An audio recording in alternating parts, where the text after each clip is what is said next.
To automatically save new offline maps to Drive C in Windows 11 Home, right-click on empty area on the desktop, and then select Personalize.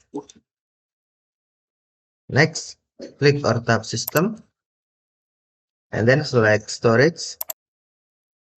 Select Advanced Storage Settings, and then click or tap where the new content is saved, and then on thing where you storage your offline maps, click or tap drop down menu, select Drive C, and then tap apply to apply.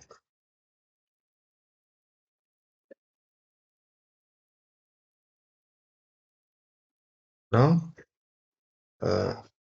your storage offline map set as Drive C. Okay, thank you for watching. Have a nice day.